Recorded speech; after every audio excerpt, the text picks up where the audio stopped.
What's up, guys? Japanda here, coming at you with another Clash Royale strategy video. Gonna be playing a new deck, for me, anyways, and it's been doing really well for me. Did get 12 wins on this last Classic Challenge, so gonna watch a couple of games and see if we can dissect where we went right. On some of these matches, a lot of people are smart. They do carry a lightning or a rocket or fireball, things to handle the Three Musketeers, but um, all in all, I think that the Three Musketeers is still a really strong option, um, because coupled with Elixir Pump, it gives you a couple of different targets for the lightning, for the rocket and stuff. That right there, I waited until the Ice Whiz was locked onto the Musketeer. I knew the Musketeer would kill the Ice Whiz, and so got down the Battle Ram uh, in just enough time there to get in front of the Musketeer after he finished off the Ice Whiz and went ahead and went ham on that tower. So, pretty nice lead we have going into this second part of the match here. And looks like I'm finally able to play my pump as soon as I get enough elixir here. So good news there because do want to start with pump. Uh, Normally, in that case, I opted to start with the Three Musketeers, knowing that there was a chance that I could get countered for two of them. But all in all, I think it's a pretty decent choice. Now, I split them wrong there. I should have put the two on the right and the one on the left so that he didn't have a good lightning counter. Here, I'm not too worried about the Lava Hound all by itself. Lava Hound needs support in order to be effective, and so he's going to throw an extremely late Mega Minion, which is a big mistake on his part. And my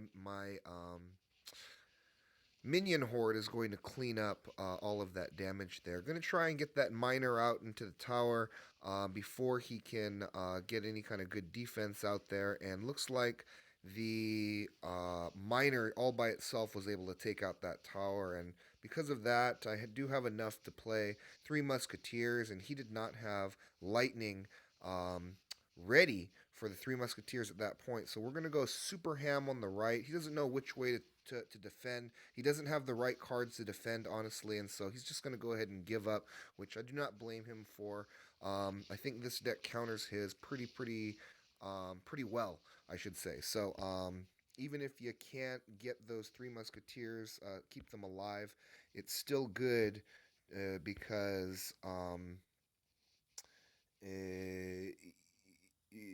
you can still beat him with just straight elixir, just cycling those pumps and getting down those tiny the minion horde and the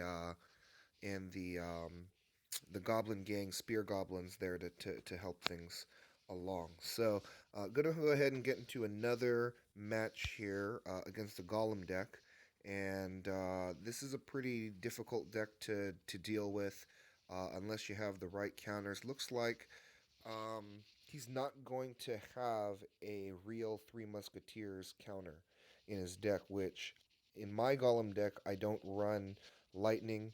I don't have a Three Musketeers counter, so I understand the reasoning behind his build because it's something that I tend to do as well. So, actually, I'm mistaken here. I'm sorry. This is the wrong game that I'm referring to. He actually does have a Lightning, as we see there.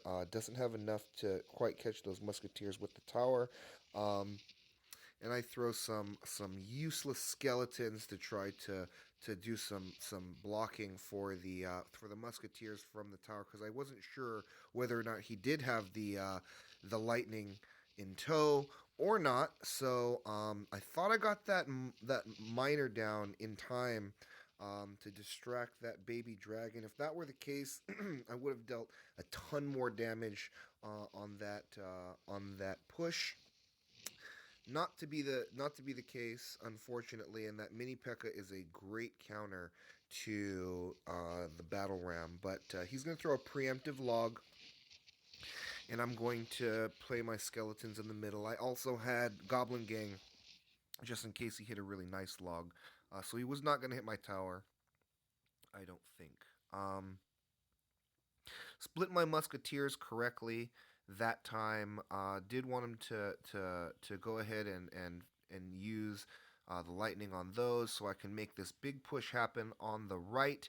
And my goblin gang is going to support really well, coupled with the zap onto the electro whiz to take care of his pretty much his only defensive option in that case there. So we have a pretty really nice lead going into second elixir once again.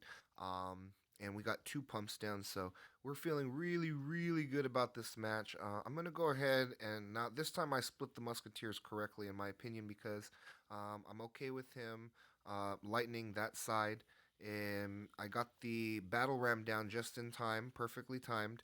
And we're gonna try to wait until something gets locked on here to the musketeer, and not quite in time to do a good job defending on the right. But we're going to go ahead and get down three musketeers once again.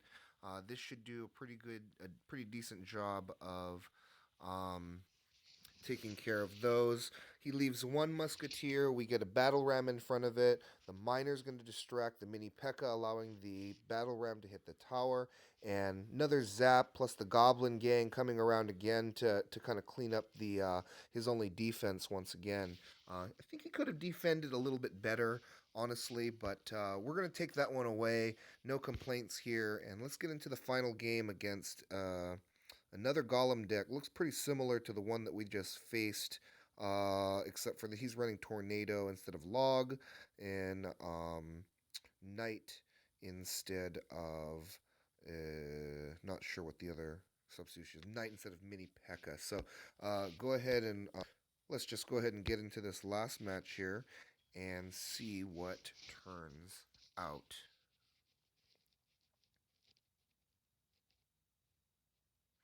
Not a very good starting hand here. Don't have Elixir Pump anywhere in sight. So I'm going to go ahead and split the Goblin Gang. Just a cycle, honestly. And see what he plays. Split him correctly, seeing how he had the Knight coming that way. So they're going to do a tiny bit of damage to the Knight, which any little bit always helps. So the Skeletons also, again, just wanting to cycle to a good card without leaking too much elixir, and he's going to get a baby dragon down to take care of my minion horde, followed by a mega minion. So he's got that same kind of push going, and I was willing to accept this damage, even maybe lose a tower in this case, in order to try to gain an elixir lead because he is not messing with my elixir pump whatsoever, which we're gonna try to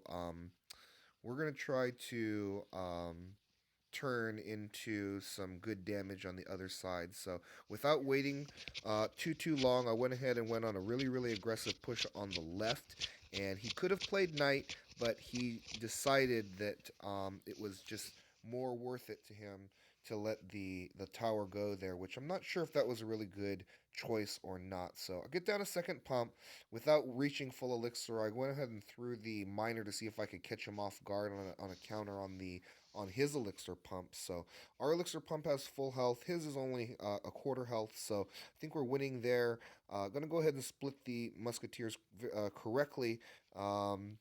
Given that he's not going to have a good lightning target on the left. So he's thinking I know what he's thinking here. He's thinking I'm going to go ahead and make a big push on the left, see if I can take out his left tower. But what is he going to do if I do this? Honestly, his tornado's just not going to be enough. I'm going to have plenty of time to refill some elixir over here, given that he left my pump alone. And we're going to take out his defense. Absolutely no problem.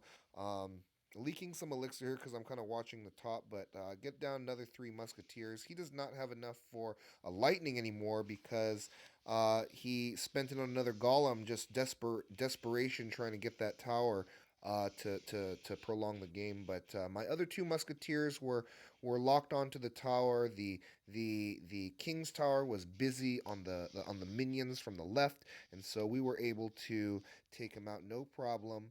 Um, for a pretty nice 12 win. Could have been a 12-0 actually, but I did take one loss, getting kind of feisty here. I could have drawn this out into a tie for sure. We were very close to tying at the very end, and I went on a ill-advised push at the very end, which cost me the game there. So almost a 12-0 could have been if I didn't get too hasty, but that always leaves room for next time.